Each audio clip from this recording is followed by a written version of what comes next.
Hey, what's up everyone? Here's Gors Horror Movie Month, Episode 9, and this time I'm going to review a video game again. This is my second video game review for the month of October. My Gors Horror Movie Month is turning somewhat into a video game horror movie month also.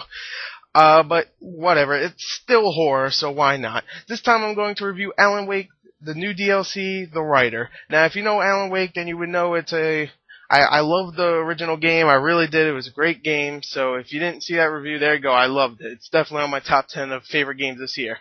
And the last DLC was really good, but it didn't really explain much. It didn't really give us any, great story or something. It didn't give us a great ending. They didn't give us a fantastic story throughout. This one might be a little different though. This is the last DLC before maybe an Alan Wake 2. I don't know. But anyway, let's go on to the story of Alan Wake. Alan Wake the Writer, not 2. Oh, I hope so. Okay, now the story in Alan Wake the Writer is, I don't want to spoil it, so I'm not going to really explain it, but I will tell you, it pretty much completes the story of Alan Wake. So if you beat Alan Wake, then pretty much, and if you played The Signal, the first DLC, then it pretty much completes that story, and I don't really want to explain it that much for all the people out there that's like, oh man, I really want to play the first game, so don't spoil it, don't come out of nowhere. I mean, I could say spoiler, but then everybody's going to stop watching my review. I don't want that to happen. I don't want it to happen. So, I'm just not going to explain it, but I will say it is a fantastic story in this one. The first one, The Signal, the first DLC, The Signal, had a great story, but it didn't have many, wow moments. This one had a great ending, great pacing throughout, a lot of really creepy moments, but that's more for gameplay.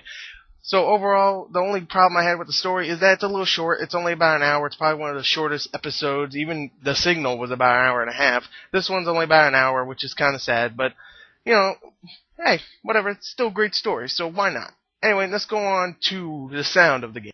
Okay, now the sound of the game, just like the story, is fantastic. The voice acting for Alan Wake, and just not that many characters in this one. There's about 3 or 4, but the voice acting still is fantastic, just like the original one. And the environmental sounds are great, as usual. And really, there's not much else to talk about in the sound. The guns sound like the guns. I mean, the shotgun sounds like a shotgun. Just the environmental sounds and the sound effects themselves sound really, really good. And the voice acting is fantastic. So, let's go on to the graphics of this DLC.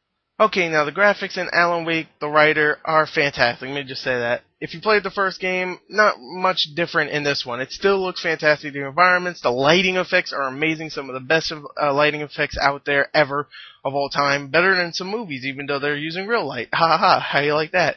And I mean, the graphics are fantastic. Now, of course, the character models, like a lot of people have been saying, aren't the greatest, but they're still good. I really do like them. I like how Alan Wake himself looks. I like how his friend Barry looks. And, that's really all you get in this DLC. You only get really 2 characters that you see, except another guy, which I won't spoil because it's kind of a spoiler. Barry is Alan Wake's friend. Not really a spoiler. He's just his friend.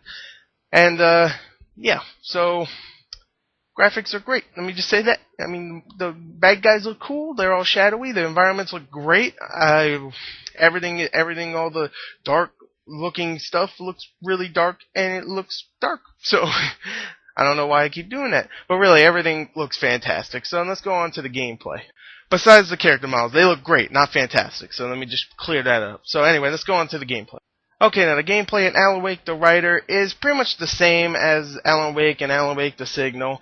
It's pretty much you burn the enemies, or the Taken as they call them, and you burn them with a flashlight, your powerful super duper flashlight, and you just burn off the darkness off them, and then you kill them because they're pretty much vulnerable. And that's pretty much what you do. You can also run away from them, you can dodge from them, and that's really fun. It's also sweet to have some of these environments in this DLC because there's one environment where the whole room's rotating. You have to keep going from room to room, and you have to wait. It's kind of like puzzles. You have to wait for the room to rotate. You're probably gonna think what the hell, rotating rooms? Well, if you played the DLC, then you know what I'm talking about. And if you played the first game, then you probably know what I'm talking about because it's a pretty strange game, but good and strange.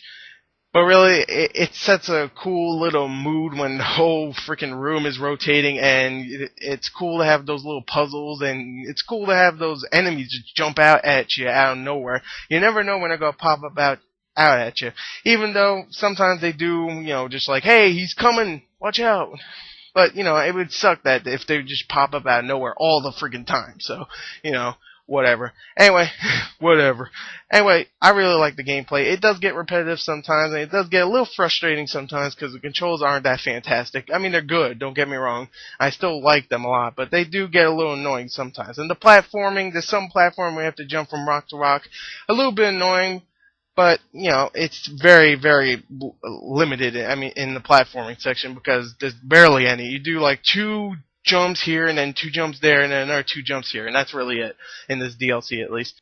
So overall, I definitely recommend you pay the $7 or 560 Microsoft points to buy this DLC if you really, really loved Alan Wake, or if you just liked Alan Wake. I would still think it would, you know, you should get it because it's a great DLC and it's a great end to the series. This is pretty much the last DLC. Remedy has said this is the last DLC.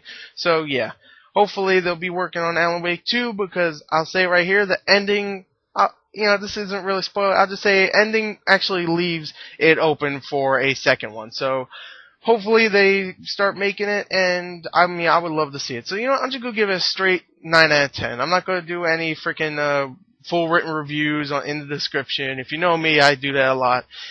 This time I'm just going to say 9 out of 10. So there you go. Yeah, go pick this DLC up, or I'll kill you. So yeah. Anyway, thank you and goodbye.